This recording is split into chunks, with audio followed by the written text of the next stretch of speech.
Yes, I think that today it would be a good idea to read first and then read or learn our new topic first and then go to your presentations, because yesterday I was much disappointed not to find anybody. In the beginning, disappointment is not good. So I think that I should take my turn first, and then I will offer you, I will invite you for your turns.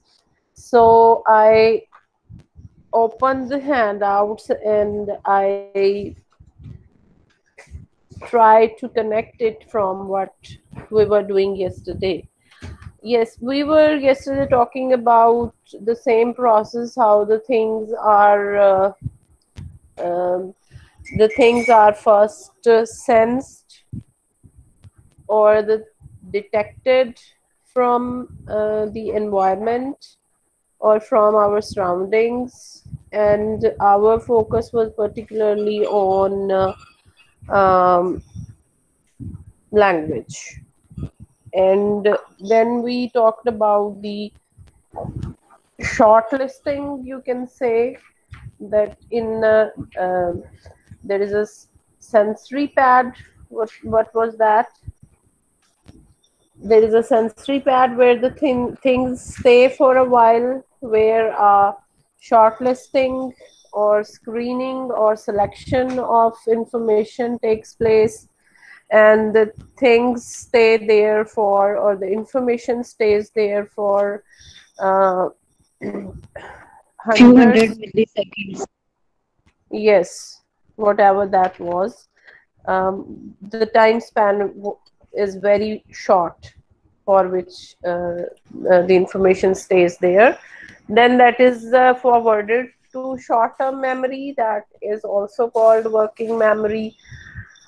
But when we, I'm also revising the things. So let me connect from here if I forget, but a thing which comes to my mind, I want to explain that here, that most of the time when you will read the literature about language that deficits or the language uh, skills, for example अगर आप reading के process की बात करते हैं या किसी भी लैंग्वेज से रिलेटेड स्किल की बात करते हैं, तो they will not be using the term short term memory. I have always read the term working memory. अब मुझे नहीं पता कि what's the reason, because perhaps the handouts I have here, I selected these handouts from a book which was in our library. And yesterday I was talking to you, although I taught a couple of sessions of master classes with the same handouts, but I don't feel very comfortable with these because these are not targeting language exactly. If you uh, if we are unable to find some material or some book which is directly relevant to language, और वो इस लिहाज से short term और long term memory की बात कर रहे हैं, तो they will be most of the time talking about working memory and Baddeley and Gathercole, उन लोगों की बात कर रहे होंगे. anyhow I am trying to find out something from my own writings कि मुझे वहाँ से ना कोई वर्किंग मेमोरी पे और फोनोलॉजिकल लूप पे कोई मिल जाए. Phonological loop is very important. आप अगर आप डिसलेक्सिया की बात करें तो उसमें ऑल द टाइम वो ये कहते हैं कि वर्किंग मेमोरी में प्रॉब्लम होता है और फोनोलॉजिकल लूप में प्रॉब्लम होता है. सो यस, हम बात जो कर रहे थे वो ये कर रहे थे कि सेंसरी रजिस्टर से चीज़ें शॉर्ट टर्म या वर्किंग मेमोरी में चली जाती हैं, और वर्किंग मेमोरी जो है उसमें I am skipping most of the part from here because ये साइकोलॉजी एंड टीचर है. It's not exactly for written for the purpose of language teachers or language students. तो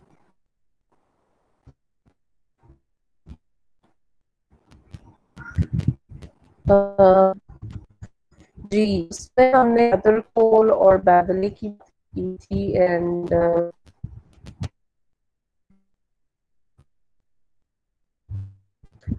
वी टॉक्ड अबाउट के working memory जो होती है active होता है, control कर रहा होता है दो सब सिस्टम, जिसमें एक फोनोलॉजिकल लूप है और एक video special special sketch pad है. Phonological loop is obviously, as the name shows, is concerned with the analysis of sounds and the selection and preservation of sounds. और दूसरा जो है video spatial sketchpad is image or dimension of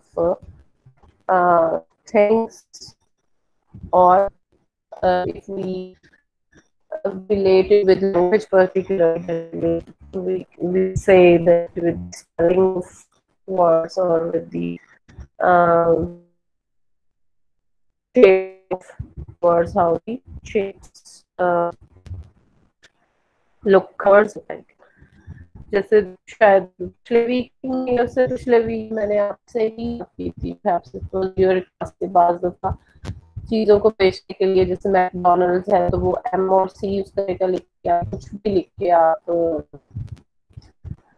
उसको उसकी शक्ल को उस पेज को कॉपी करके you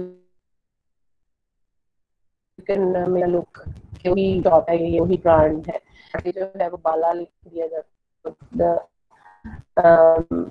Style structure is same. When the image is of Sparta is retrieved, it should resemble, or if by looking at that bala, आप इसको देखें तो it will retrieve Bata from. जी वालेकुम सलाम मैम, आप properly Audible नहीं है, आपकी वॉइस बहुत ब्रेक.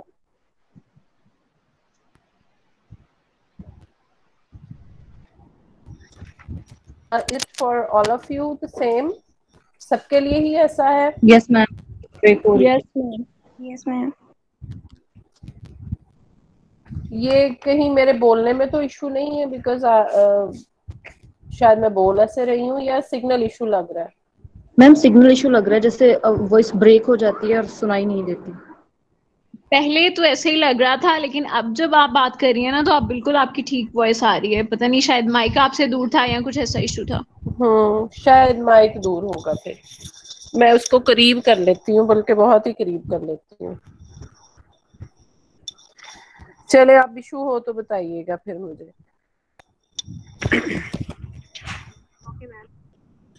जी, तो मैं जो मिसाल आपको दे रही थी, ये मैंने आपको ही दी थी शायद.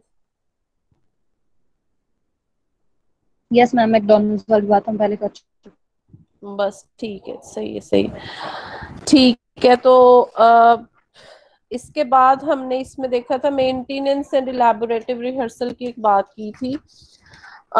इसमें जो क्रैक एंड वाटकिंस है, इसको मैं बाद में देख रही थी, तो उसने ये मेंटेनेंस और इलैबोरेटिव रिहर्सल को डिफरेंशिएट किया हुआ है. मेंटेनेंस में वो कह रहा है कि मेंटेनेंस वो टाइप ऑफ रिहर्सल होती है जो हम कोई चीज जैसे जो हमारे लिए मीनिंगलेस है, उसको जब हम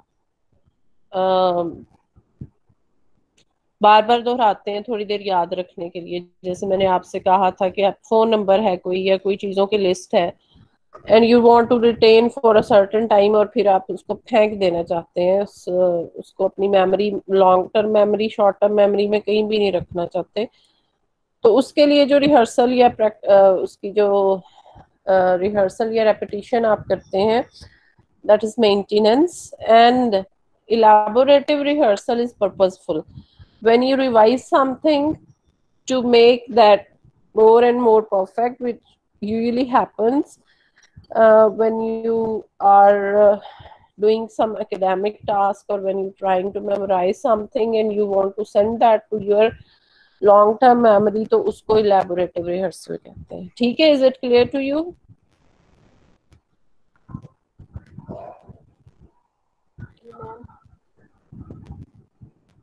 यस मैम. आवाज भी सुन रही है अब मेरी आपको? Yes ma'am.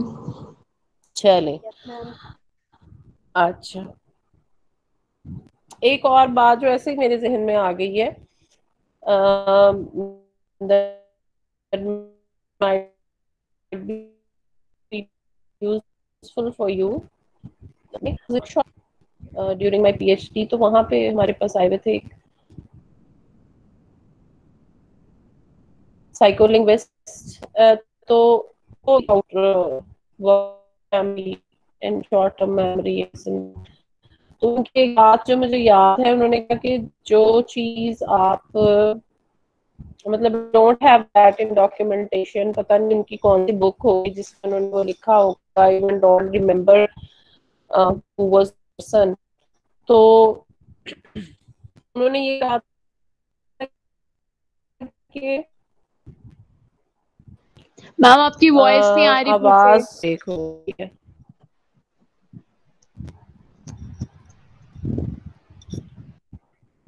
अब आ रही है?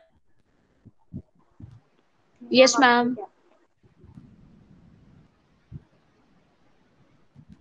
अच्छा, अगर प्रॉब्लम की है ना, तो मैं ये फिर अपना ये जो हेडफोन है ये उतार दूँ, and I will directly talk through my lap. ठीक है, आप जैसे ही प्रॉब्लम हो मुझे बताइएगा। मैम ये एयरफोन्स का इशू है, तो ऐसे आवाज ही वाज बिल्कुल नहीं सेइंग दैट जाएगी। If you want,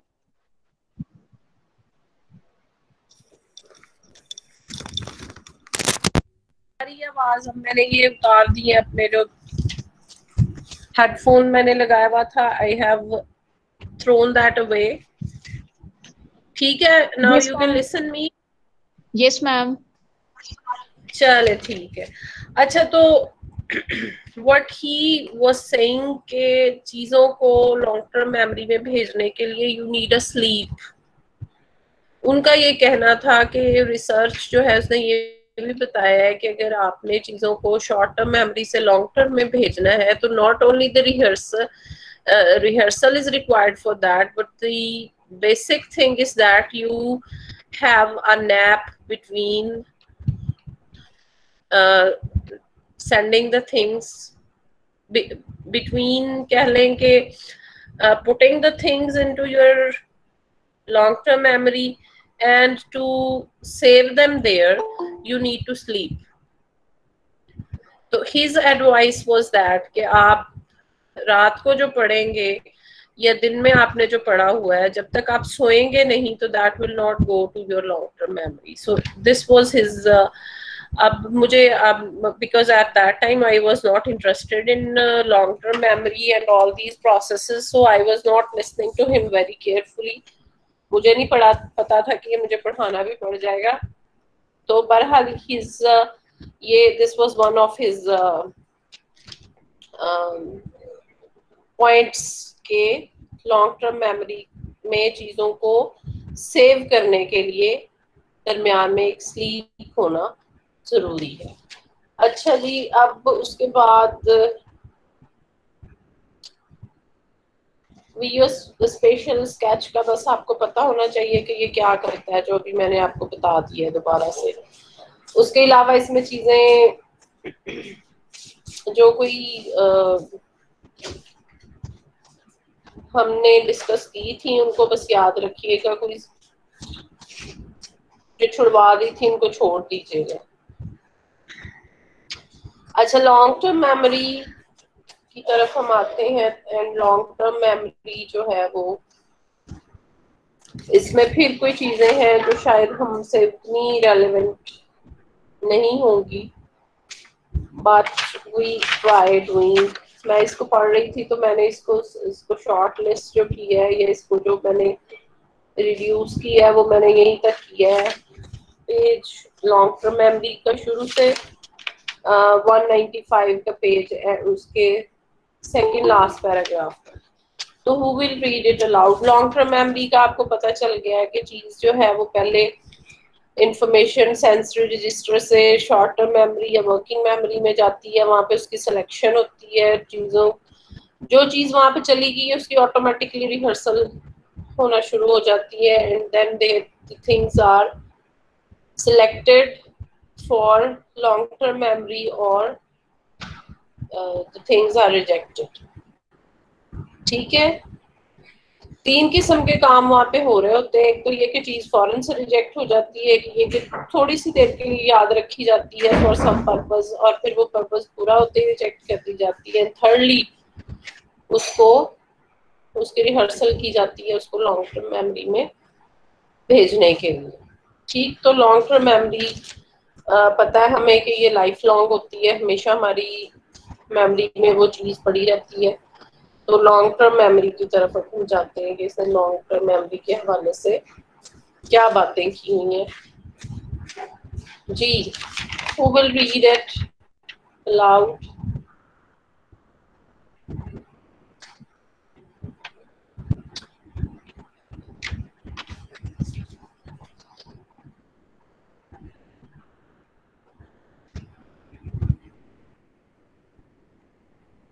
Yes, who is going to read it aloud so that I can explain it?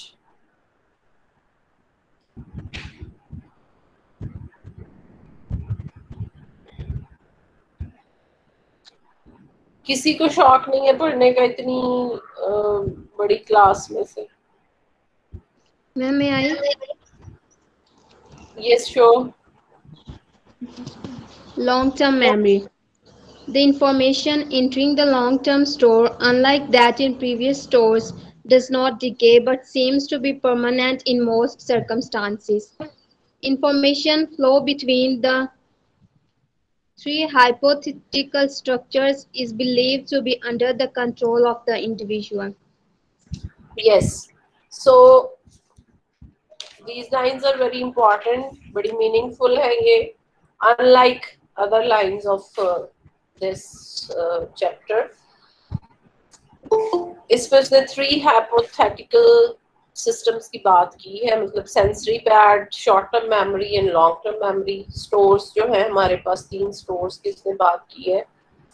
और उसने कहा है कि इन तीनों के अंदर ये hypothetical structures हैं, ये भी उसने बात की है। मतलब nobody has seen everything which is claimed here is hypothetical। और फिर उसने इसमें कहा है कि ये इंसान के इंडिविजुअल के कंट्रोल में होता है कि वो किस चीज को लॉन्ग टर्म मेमोरी में डालता है, किसको शॉर्ट में रखता है, किसको वो सेंस करता है, किसको वो सेंस नहीं करता है। सो सेंसरी रजिस्टर से लेके लॉन्ग टर्म मेमोरी में भेजने तक everything is under the control of the individual. Yes, next. And how is the information encoded for storage in the long-term memory? A contemporary view of Pavilion 1971 has found support from physiological and psychological sources. His dual system suggests a non-verbal... Here is a model जो पेवियो ने present किया था about this process of long-term memory में storage कैसे होती है, और उसको फिजियोलॉजिकल सपोर्ट मिलने का मतलब ये है कि that was also tested through some जो हम जैसे हमने fMRI की बात की थी कि ब्रेन इमेजिंग के थ्रू भी उसको सपोर्ट मिली है। Yes. His dual system suggests a non-verbal imagery process and a verbal symbolic process. The first process involves storage of information as a non-verbal representation, sight, sound, touch. The second involves the storage of word meanings. Yes, he has talked about a dual system, और dual system में एक system है non-verbal imagery process का, and the second one is verbal symbolic process. First जो है वो क्या करता है, स्टोरेज ऑफ इंफॉर्मेशन जो कि नॉन वर्बल होती है उसको करता है, और सेकंड जो है वो वर्बल इंफॉर्मेशन को स्टोर करता है। एंड वर्बल इंफॉर्मेशन को वो यहाँ पे वर्ड मीनिंग्स भी कह रहे हैं। Yes. The first line of the poem, "The boy stood on the burning deck," may be stored and retrieved either as a visual image or as a verbal statement. One source of supporting evidence for the dual encoding idea comes from the split brain research mentioned in chapter 2, where it was indicated that a differentiation exists between the left and right sides of the brain. The right hemisphere is involved in the imagery processes, the left in the verbal symbolic processes. The prospect of information reaching the long-term memory store depends on several factors relating to the information. Four of these are the length, the content, the opportunity for initial learning, and the activity taking place between successive units of information. Yes यहाँ पे वही जो दो उसने बात की है, two types of processes की, एक जो नॉन वर्बल में और एक वर्बल इंफॉर्मेशन की स्टोरेज में शामिल है, उसी की ही आगे ये एक्सप्लेनेशन है कि एक जो प्रोसेस है वो राइट हेमिस्फीयर में होता है और दूसरा जो प्रोसेस है वो लेफ्ट हेमिस्फीयर में होता है. And nothing else is so important. सिर्फ ये कि processes कौन से हैं और वो कहाँ कहाँ होते हैं. This is important here in this paragraph. Yes, next paragraph. As every student knows, long messages are less likely to be remembered than short ones. Technical messages, the level of familiarity, the particular sense or language of a message are all significant for long-term storage. Clearly, revision is going to assist pupils in transferring information from the short-term memory to the long-term memory. Multiple ways. Sorry for interruption, Shumala or Anila. Here is an advice for the teachers. Which type of messages are easy to be sent to the long term memory. मतलब ये कि input जो students को देनी चाहिए, what type of language should be used, what type of way the messages or the input should be defined or explained, कैसी language होनी चाहिए, and what are the factors which can assist them to memorize those things, or which are the things which can help them to send those things to long-term memory. Yes. Multiple ways of presenting the same material permitting active recall between each unit of information and reducing the speed of presentation will help in this respect. The effects of introducing a distraction at the outset of a revision session or producing interference proactive and retroactive before, during, or after a learning session can have a devastating effect on the amount recalled. Vocalization as a means of revision help in the short term.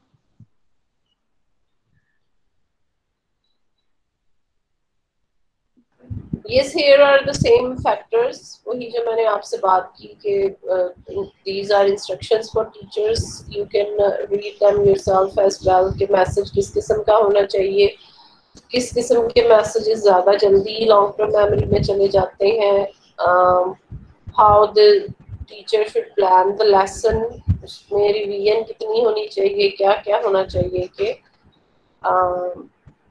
वो चीज़ recall हो जाए. And the last line is vocalization as a means of revision helps in the short term.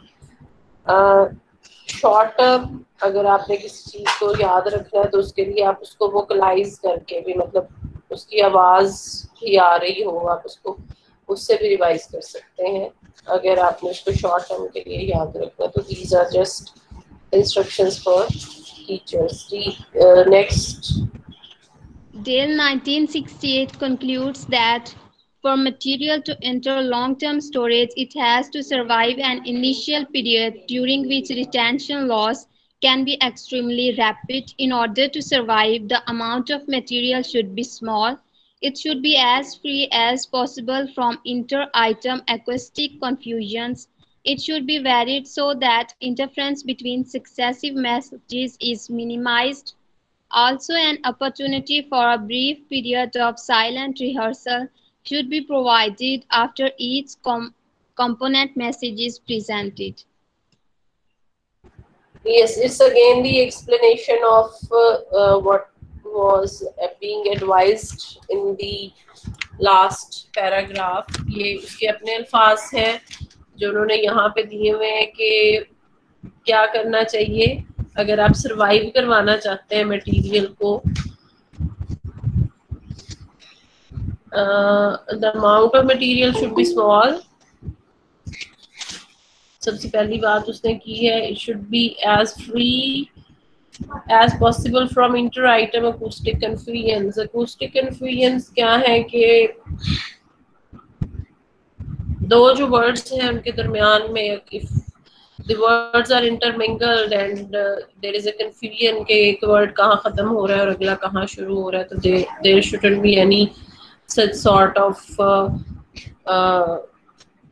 confusion. मतलब there should be clarity. ठीक है. It should be varied so that interference between successive messages is minimized. हर जो sentence है उसको varied होना चाहिए. हर sentence या ये कहें कि जो भी इंफॉर्मेशन आपने दी है अगर वो एक पैराग्राफ है तो उसमें इंफॉर्मेशन को अगर आप वेरीड करेंगे तो that will become easy to remember. अगर एक ही चीज को आप मोनोटोनस उसको कर देंगे, एक ही चीज एक ही थीम चलती जाएगी, तो that will not be easy to remember. But if the information is varied, अगर उसमें वैरायटी आ रही है तो ये आपको भी पता है कि उसको याद करना आसान होता है कि आप उसको पॉइंट्स बना लेते हैं कि जी पहले उसने ये बात की, फिर उसने फलां चीज की बात की, फिर फलां चीज की बात की, फिर फलां की, तो that will become an easy to remember input. और फिर उसके बाद क्या है जी, उसके बाद साइलेंट पीरियड वो कहते हैं कि देना चाहिए उसके रिहर्सल के लिए, एंड दैट्स ऑल ये उसका कहना है. And then it's the last paragraph which we are going to read. ये छोटा सा जो पैराग्राफ है ये पढ़ेंगे और उसके बाद हम लॉन्ग टर्म मेमोरी को बाय बाय कह देंगे. नेक्स्ट पैरा से जी बिल्कुल next. The storage capacity must be enormous when one considers the amount of information we use each day. Memorized from long ago can be recalled in some cases in great detail, probably through constant repetition. Whether we ever completely forget anything once it has been transferred satisfactorily to the long-term memory is problematic. It raises the question of whether forgetting is a complete loss from storage or an inability to retrieve what is there. Evidence from shock treatment seems to suggest that we can completely lose information. Yes, यहाँ पे वो बात कर रहा है कि अगर हमें बहुत सी चीजें अपनी लॉन्ग टर्म मेमोरी में डालनी है तो लॉन्ग टर्म मेमोरी की कैपेसिटी बहुत ज्यादा होनी चाहिए. ठीक है, जो कि वाकई होती है. फिर वो अगली बात ये कर रहा है कि हम जिन चीजों को ज्यादा याद करते हैं, बेशक वो वाकयात हो या वो कोई थेरीज हो या वो कोई सबक हो या वो कोई लेसन्स हो, तो वो हमें मतलब बेशक वो बड़े लॉन्ग अगो आपकी जिंदगी में आए हो, grade 1, 2, 3, 4, 5 में आए हो, but you can remember them if you have been repeatedly remembering them. ये उसकी थ्योरी है. और फिर अगली बात जो वो कर रहा है वो क्या कर रहा है कि वो मेमोरी लॉस की बात कर रहा है कि अगर आप कोई चीज भूल जाते हैं तो वो आप क्यों भूल जाते हैं. There can be two things. एक तो ये कि वो आपकी मेमोरी से ही उड़ गई है, और दूसरा जो हो सकता है कि वो आपकी मेमोरी से नहीं उड़ी बल्कि आप उसको रिट्रीव नहीं कर पा रहे, उसमें कोई प्रॉब्लम है. और फिर उसने एविडेंस दी है कि कुछ लोग जो जिनको कि ब्रेन इंजरी कोई हुई तो उनको देखने से ये भी पता चलता है कि बाज दफा इंफॉर्मेशन मुकम्मल तौर पे उड़ भी जाती है. So there can be both cases कि या तो वो मेमोरी से ही उड़ गई है और या आप अब एबल नहीं रहे कि आप उसको रिट्रीव कर पाए. So this was the story of short-term memory and long-term memory and sensory register. Phonological loop, इसमें जो एक वर्ड यूज हुआ, डिसलेक्सिया की अगर हम बात करते हैं तो I told you कि I will go to working memory का मैं देखूंगी, अगर मुझे कोई पैराग्राफ मिला तो I will send you a picture of that जिसमें थोड़ी अच्छी एक्सप्लेनेशन हो. तो डिसलेक्सिया की मैं थोड़ी सी बात करूंगी कि this is the inability of a child to read और राइट द वर्ड्स. जाहिर है रीडिंग से प्रॉब्लम शुरू होगा. रीडिंग आपकी प्रॉब्लमेटिक है तो राइटिंग ऑटोमेटिकली प्रॉब्लमेटिक हो जाएगी. तो when the child tries to read something, उसको images उतने अच्छे नजर नहीं आते हैं. So there might be a problem with, बहुत सी problems associate इसके साथ की जाती हैं. There might be a problem with visuospatial sketch. There might be a problem with phonological loop, that the child is many times unable to map the sound with the letter or the graphological representation of that word, or the problem is associated with the problem in working memory as a whole. तो phonological loop और ये जो visuospatial sketch है, sketchpad, because these two are part of working memory, so that problem is most of the time related with working memory. इन बच्चों को बाज़ दफ़ा ज़्यादा ज़रूरत पड़ती है. They are as intelligent. This problem has nothing to do with intelligence. The children are as intelligent as other children are. But what happens that in the beginning, they most of the time they start viewing letters opposite in structure to their actual shape. ठीक है, जैसे small letters जो है वो अगर आप B लिखें या डी लिखें तो वो एक दूसरे के उलट होते हैं, तो दे फील डिफिकल्टी. वैसे तो आम बच्चे भी करते हैं, but they prolong this confusion. So such type of things are there, and working memory is the speed of working memory, the capacity of working memory is thought to be responsible for that problem. So next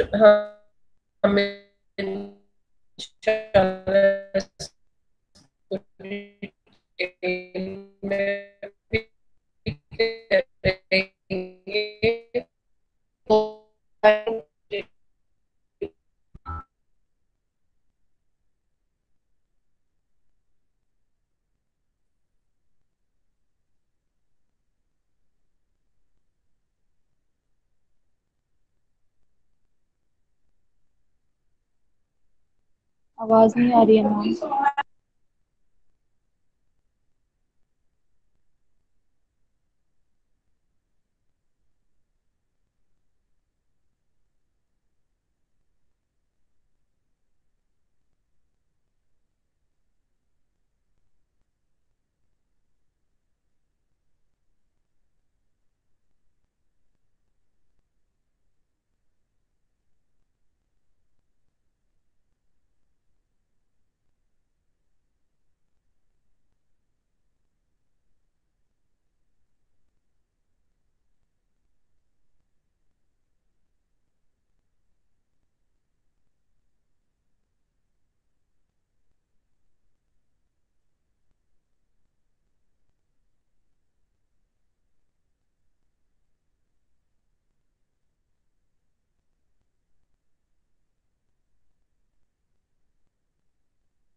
जी बच्चे, I am back.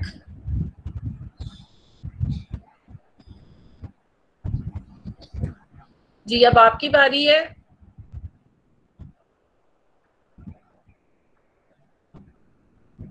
किसकी बारी है अब?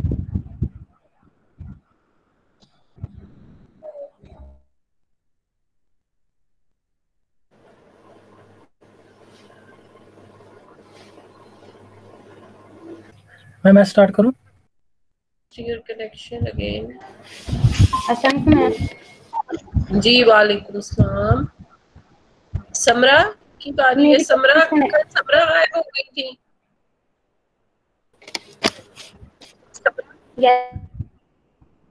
आप ही गायब हुई थी ना कल? अच्छा, क्या हो गया था? आपका मैम इंटरनेट का मेरा माइक ऑफ हो गया था, पता नहीं कैसे। अच्छा चले, ठीक है। So you can start presenting. Ma'am excuse me. Yes Aamna. Ma'am मेरी प्रेजेंटेशन का एक टॉपिक था जो कि मैंने अपकमिंग वीक में देनी है। वो था डुअल रूट मॉडल और जिंगर रूट मॉडल। वो मैम जो हाँ, दूसरा मॉडल है कोऑर्डिनेटिव रूट वाला, वो मैम उसमें आपने वो पढ़ाया नहीं है। मतलब मैं मुझे नेट से उसके रिलेटिव कुछ नहीं मिला और मैंने आपके सारे लेक्चर्स सुने हैं। उसमें आपने बस ये कहा है कि हम पढ़ेंगे और फिर अगले लेक्चर में आपने ये कहा कि हमने वो पढ़ लिए हैं। तो फिर मैंने सबसे कंसर्न किया बच्चों से, तो उन्होंने कहा कि ये नहीं पढ़ाया हुआ मैम ने, यानी उनको समझ नहीं आया। तो काइंडली अगर आप वो पढ़ा दें, तो मेरी प्रेजेंटेशन है मुझे वो मिल नहीं रहा, उधर से गूगल से भी कहीं नहीं मिल रहा और मैंने नाम। समझा आप कह रही हैं कि आप पढ़ा दे तो मेरी प्रेजेंटेशन भी हो जाएगी। नहीं नहीं मैम मैं ये नहीं कह रही, मतलब मैंने अपकमिंग वीक में देनी है और वो उसमें मुझे वो पॉइंट्स ही क्लियर नहीं है क्योंकि वो नहीं कौन पढ़ा हुआ। कौन सा पॉइंट क्लियर नहीं है? मैम वो सारा जो मॉडल है हमने नहीं पढ़ा हुआ, जो कोएग्निटिव रूट्स रीडिंग है ना उसका। एक है जेगलर मॉडल ऑफ रीडिंग एक्विजिशन, वो नहीं पढ़ा हुआ हमने। मैंने आपको आपके हैंडआउट से पढ़ के ही पढ़ाया है।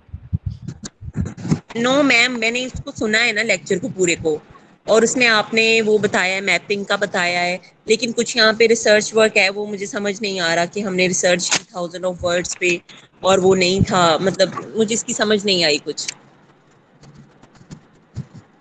बच्चे, मैं आपको जब बता रही हूँ कि मैंने आपके हैंडआउट से ही पढ़ा है और मैंने वहां से पढ़ के ही आपको पढ़ाया है, मैंने कहीं और से कुछ नहीं पढ़ाया। तो मैम बाकी बच्चों को फिर क्यों नहीं समझ आया? जैसे मैंने उनसे कंसर्न किया कि शायद मुझे समझ नहीं आई होगी, आप लोग मुझे बता दें। उन्होंने भी यही कहा कि यस ये नहीं हुआ है ये टॉपिक और हमें समझ नहीं आ रही। तो फिर बाकियों को भी तो, यानी सिर्फ मेरा तो ये मसला नहीं है ना। अच्छा,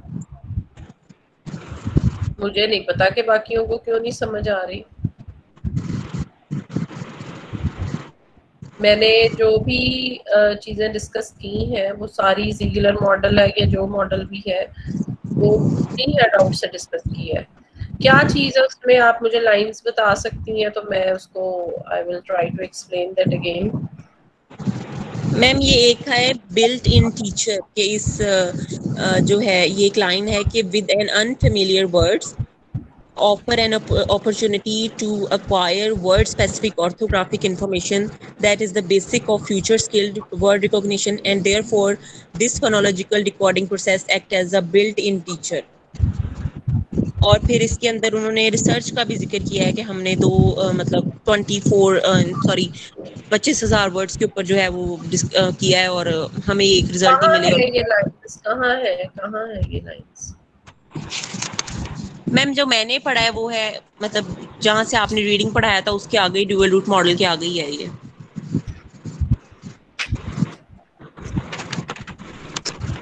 चले बच्चे, आप प्रेजेंट करें, मैं फिर उसके बाद देखती हूँ किधर गई वो बच्ची, पहले इतनी मुश्किल से मिलती है। जी समरा, आप प्रेजेंट करें। I try to find out my handouts and we okay ma'am. Will discuss it. Assalamualaikum, my name is Samra and my presentation topic is grammar translation methods. These language teaching methods are used for foreign language teaching. Grammar translation methods firstly to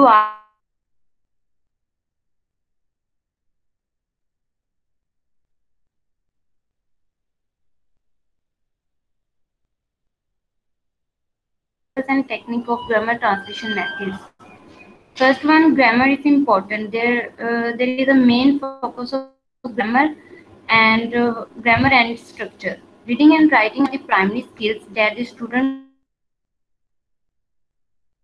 there is more reading and writing rather than the speaking and listening. There is much less attention giving to the speaking. Second one, who use grammar translation methods. There is a fundamental purpose of learning foreign language is to able to read literature written in the target language. इसका main purpose ये है कि वो और इसको target language में write कर सके. And to do this student need to learn about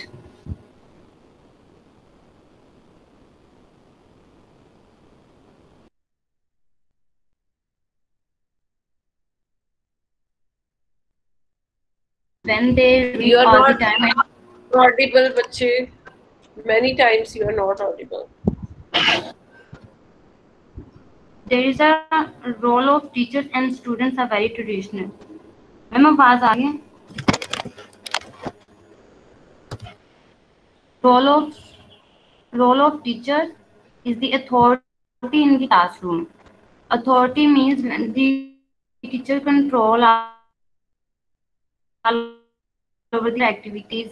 So student do he says so they can learn what he knows. Next one, student are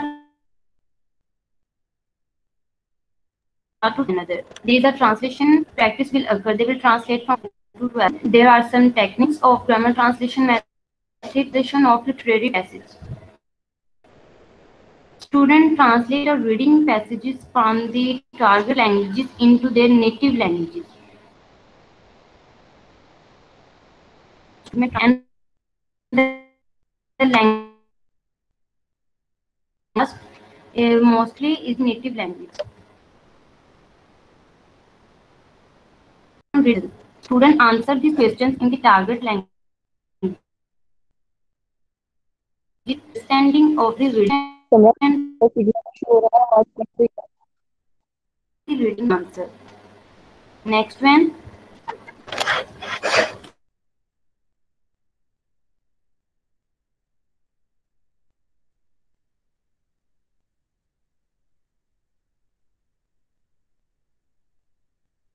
And समरा बच्चे आपकी आवाज नहीं आ रही. और दूसरी बात ये कि वो जो कल तो हम कर फर्स्ट लैंग्वेज एक्विजिशन नहीं था, वो जिसका सेकंड पैराग्राफ करना था, तो वो बच्ची हमें चाहिए थी. समरा ने वो नहीं करना था. समरा तो जीटीएम कर रही है. जी मैम. कल किसने प्रेजेंट किया था first language acquisition? Ma'am Anam Akram ने किया था. तो अनम ने उस अनम के बाद आपने सेकंड नहीं करना था? मैम मैंने सीआर से पूछा था तो उन्होंने बोला जो उनसे मर्जी कर लो. सीआर की क्या ही बात है.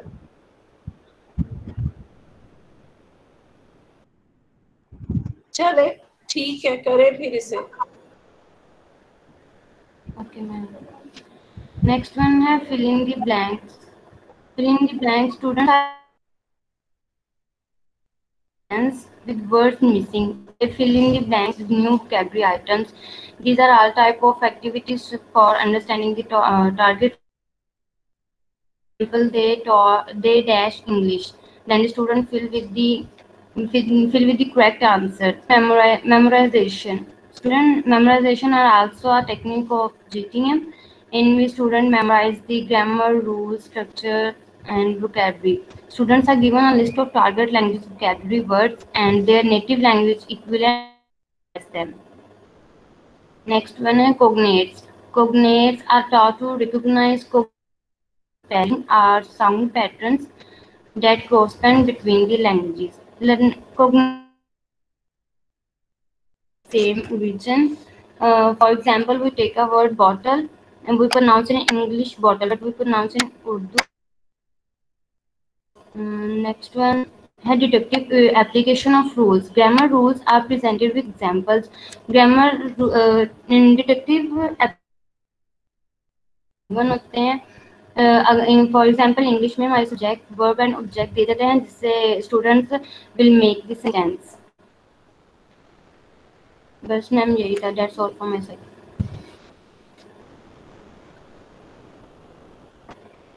जी बच्चे next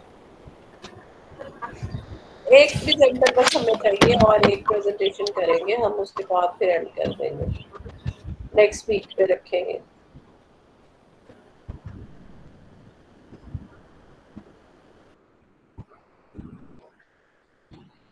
Yes, who is the next presenter? Fahad.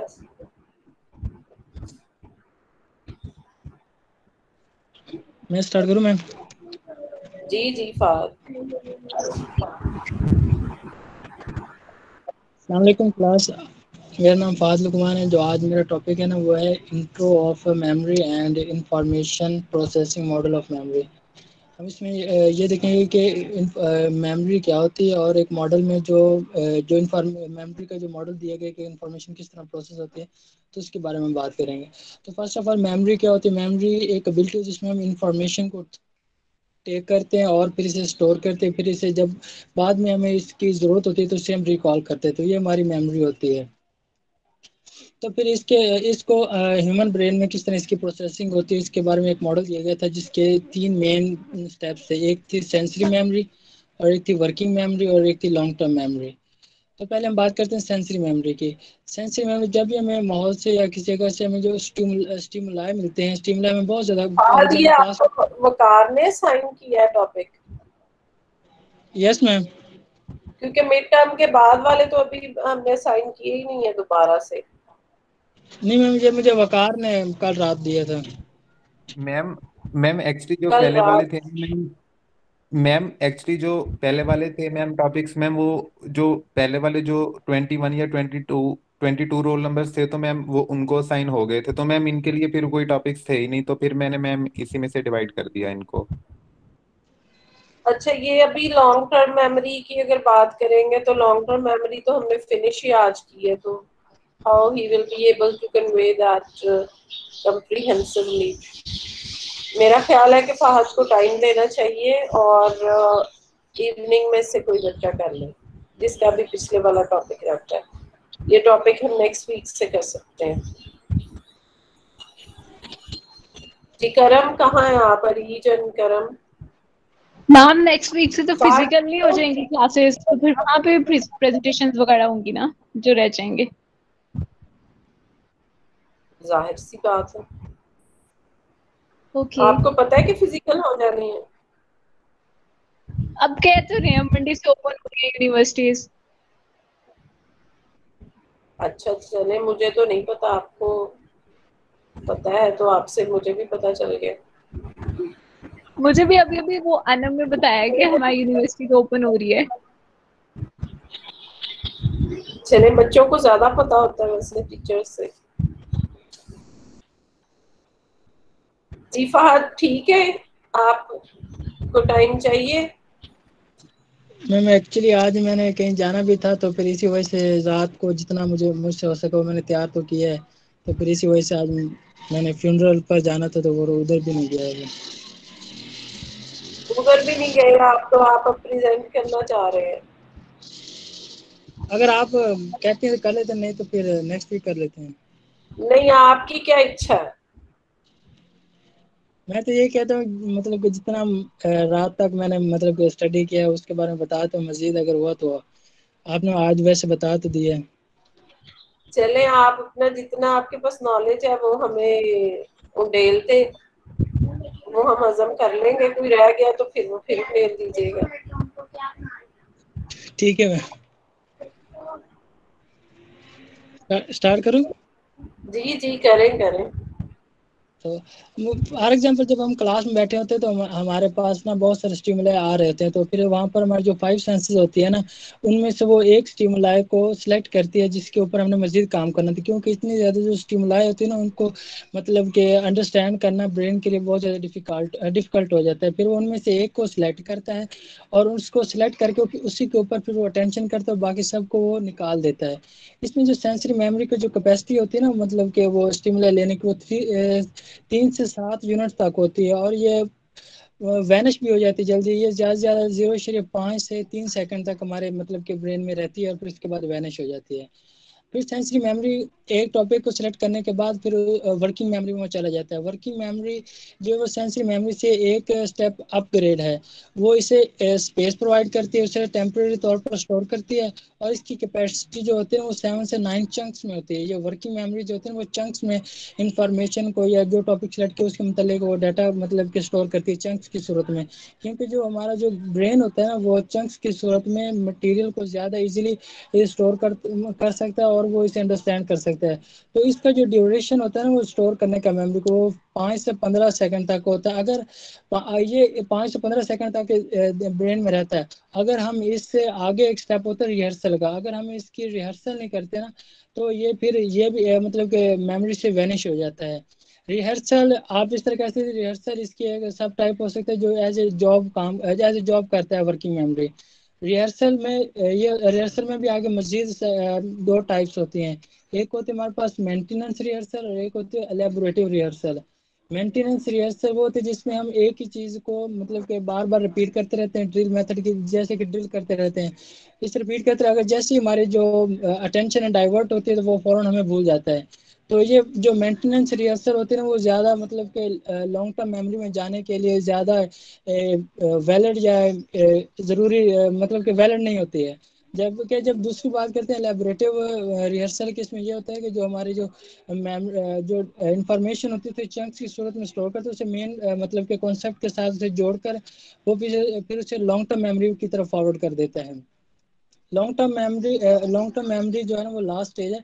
इसमें वो इनकोड जो वर्किंग मेमोरी से जो इन्फॉर्मेशन उसे इनकोड किया जाता है और इसकी कैपेसिटी बहुत ज़्यादा होती है, और ये इसे परमानेंटली तौर पर स्टोर करता है लॉन्ग टर्म मेमोरी में, जो भी इंफॉर्मेशन हमें मिली होती है, जो भी स्टिमुलाई जिस चीज़ का मिला होता है। और अगर फॉर एग्जांपल अगर हम इसे दोबारा रिकॉल करना चाहते हैं तो हम इसे डायरेक्टली तौर पर मतलब कि मेन पॉइंट तक नहीं पहुँच सकते। ये थोड़ा सा उल्ट प्रोसेस होता है, मतलब कि जब हम इसे रिकॉल करेंगे तो ये वापस वर्किंग मेमोरी की तरफ चला जाएगा। वर्किंग मेमोरी फिर इसे चंक्स की सूरत में लाएगी और दोबारा वो इसी चीज़ के ऊपर वर्क करके वो हमें इंफॉर्मेशन देगी जिसके मतलब हमने स्टोर की हुई थी अपने लॉन्ग टर्म मेमोरी में। इतना ही था मैम, मैंने मतलब कि रात तक जो स्टडी किया था नेट से।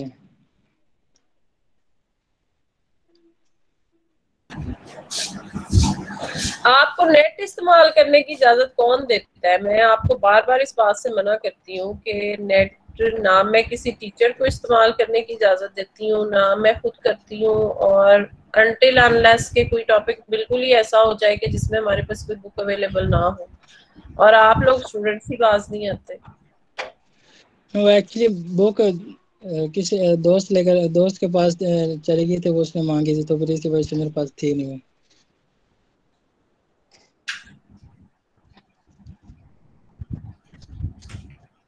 अब मैं क्या आपको कहूँ, मेरे पास तो वर्ड्स ही नहीं है आपको कुछ कहने के लिए। छठे सेमेस्टर में आप लोग पढ़ते हैं, आपकी किताबें दोस्त मांग के ले जाते हैं, आप प्रेजेंटेशन ना दें, इससे आपको कोई गोली मारने लगा है?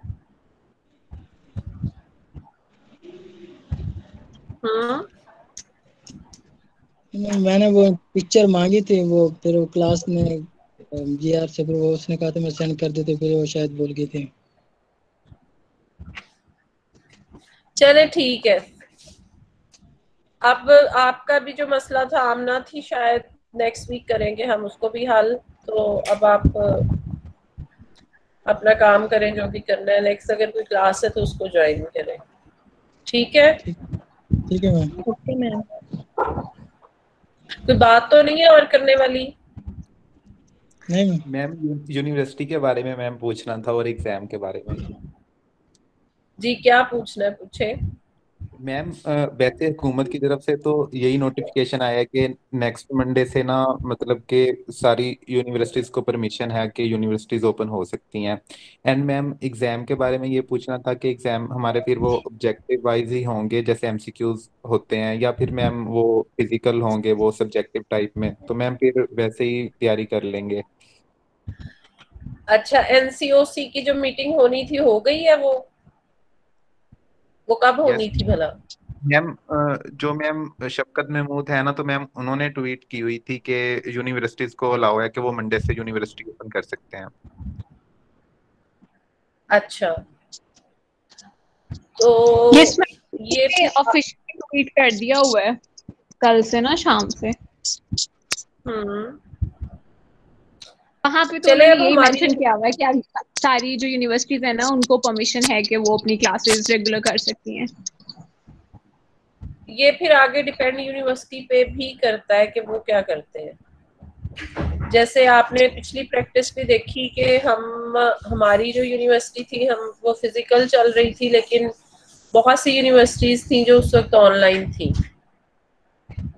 तो ये डिपेंड करता है हर यूनिवर्सिटी की पॉलिसी पे। So we will have to wait for what our university decides about classes. Okay ma'am. तो जैसे ही मुझे कोई इन्फॉर्मेशन आती है वो मैं आपको कन्वे कर दूंगी। Okay, thank you ma'am.